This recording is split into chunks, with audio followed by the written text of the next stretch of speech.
जय तुलसी माता, जय जय तुलसी माता। वृंदावनी विश्व पूजिता विश्व पावनी, पुष्प सारानंदिनी च तुलसी कृष्ण जीवनी। एतत् नामाष्टकं चैव स्तोत्रं नामार्थ संयुतं, ये पठेत्तां च संपूज्य सो अश्वेध फलं लभेद। जय श्री तुलसी माता जी की। श्री कृष्ण गोविंद हरे मुरारी, हे नाथ नारायण वासुदेवा। राधे कृष्णा कृष्णा कृष्णा राधे कृष्णा कृष्ण कृष्णा। श्री कृष्ण गोविंद हरे मुरारी, हे नाथ नारायण वासुदेवा। राधे कृष्णा कृष्णा कृष्णा। श्री तुलसी जी के अवतरण की कथा। इस धरती पर तुलसी का अवतरण किस प्रकार हुआ, इस संदर्भ में ब्रह्म वैवर्त पुराण में कथा मिलती है। भगवान श्री कृष्ण के गोलोक धाम में तुलसी नामक एक गोपी थी। यह भगवान श्री कृष्ण को अत्यंत प्रिय थी। एक बार उन्हें मृत्यु लोक में जाने का, पृथ्वी पर जन्म लेने का श्राप प्राप्त हुआ, जिसके कारण वह भारतवर्ष में राजा धर्मध्वज की पुत्री के रूप में उत्पन्न हुई। उनका जन्म कार्तिक मास की पूर्णिमा तिथि में शुक्रवार को हुआ था। यहाँ भी उनका नाम तुलसी ही रखा गया। उधर भगवान श्री कृष्ण का एक प्रमुख पार्षद भी श्रापग्रस्त होकर दंभ नामक दानव का पुत्र बनकर उत्पन्न हुआ। उसका नाम शंखचूड़ रखा गया। वयस्क होने पर तुलसी और शंखचूड़ दोनों ही भगवान श्री कृष्ण के परम भक्त हुए। इस शंखचूड़ का विवाह तुलसी के साथ में हुआ और फिर वह दोनों दाम्पत्य जीवन व्यतीत करने लगे। तुलसी के पातिव्रत के प्रभाव से शंखचूड़ अजेय हो गया और उसको हरा पाना असंभव हो गया। तब शंखचूड़ ने धीरे धीरे युद्धों में विजय प्राप्त करके सभी लोगों पर अपना राज्य स्थापित कर लिया। उधर देवता लोग भी पराजित होकर अपने अधिकारों से वंचित हो गए। तब सभी देवता लोग परमपिता ब्रह्मा और भगवान शंकर के साथ में भगवान विष्णु की शरण में पहुँचे। तब भगवान विष्णु ने कहा कि तुलसी और शंखचूड़ दोनों ही पूर्व जन्म में श्रापग्रस्त हुए थे। अब उन दोनों को ही मुक्ति का समय आ गया है। अतः अब वह दोनों मुक्ति प्राप्त करके मेरे श्री कृष्ण के गोलोक धाम को जाएंगे। शंखचूड़ तुलसी के व्रत के प्रभाव से अजेय हुआ है, अतः मैं तुलसी के व्रत को खंडित कर दूंगा। तब शंखचूड़ को पराजित कर पाना संभव हो सकेगा।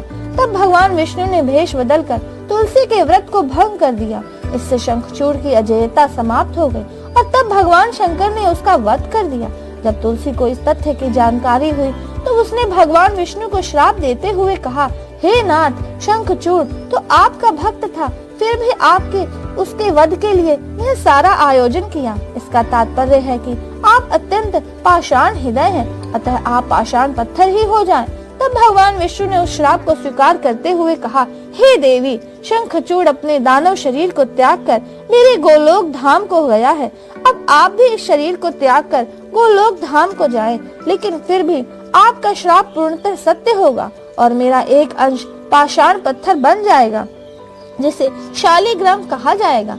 आपके भी एक अंश से तुलसी नामक पौधे उत्पन्न होंगे। इस सृष्टि में जितने भी पत्र पुष्प हैं, उनमें सदैव तुलसी को ही प्रधान माना जाएगा। तुलसी दल, तुलसी के पत्तों के प्रयोग के बिना किसी भी पूजा, होम, यज्ञ, व्रत, दान आदि को पूर्ण नहीं माना जाएगा।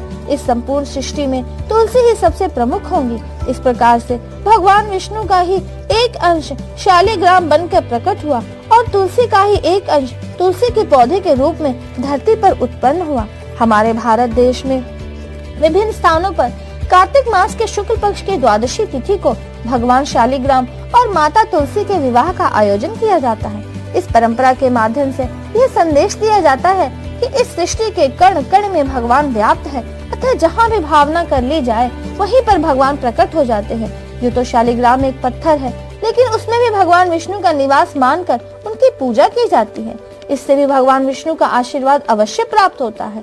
इस प्रकार से तुलसी के पौधे की पूजा करने से और दैनिक जीवन में तुलसी दल के आवश्यकता अनुसार प्रयोग करने से सभी प्रकार के कष्ट, बाधाएं, रोग और शोक दूर होते हैं। अतः सभी मनुष्यों को तुलसी की पूजा और प्रयोग करके लाभ प्राप्त करने चाहिए।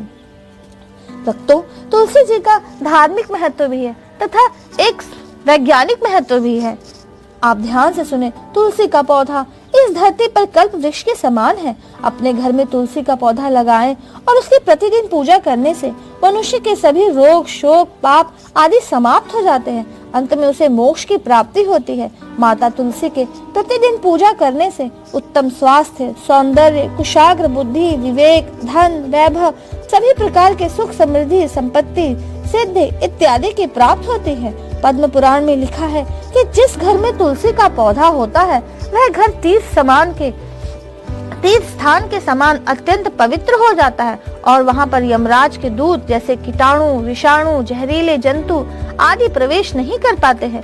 घर में तुलसी का पौधा लगाने से सभी प्रकार के भूत, प्रेत, पिशाच, दैत्य, राक्षस आदि घर में प्रवेश नहीं कर पाते हैं। ऐसा घर सभी प्रकार की ऊपरी बाधाओं से सुरक्षित रहता है।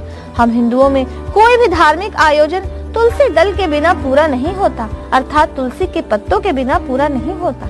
भगवान को भोग लगाते समय सभी प्रकार के पदार्थों में तुलसी दल अवश्य ही मिलाना चाहिए। यदि आपके पास में अन्य कोई वस्तु उपलब्ध न हो तो केवल तुलसी दल का ही भोग लगा देना चाहिए, भगवान उसी से प्रसन्न हो जाएंगे।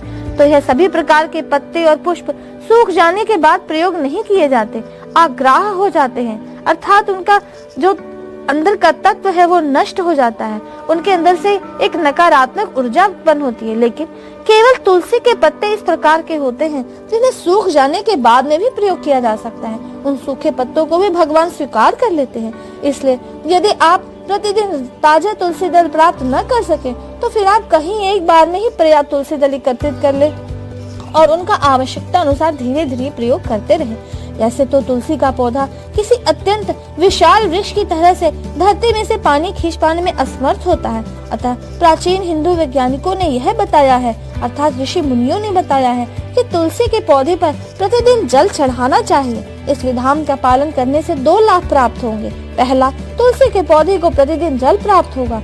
दूसरा, जल चढ़ाने के बहाने आप प्रतिदिन तुलसी माता की पूजा करेंगे।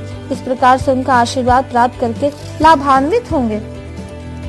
भक्तों, इस प्रकार से तुलसी माता की प्राकृतिक की कथा का वर्णन किया मैंने और किस प्रकार से आपको उनका पूजन करना है तथा सेवन करना है। आज की कथा यही समाप्त होती है। कल से हम श्री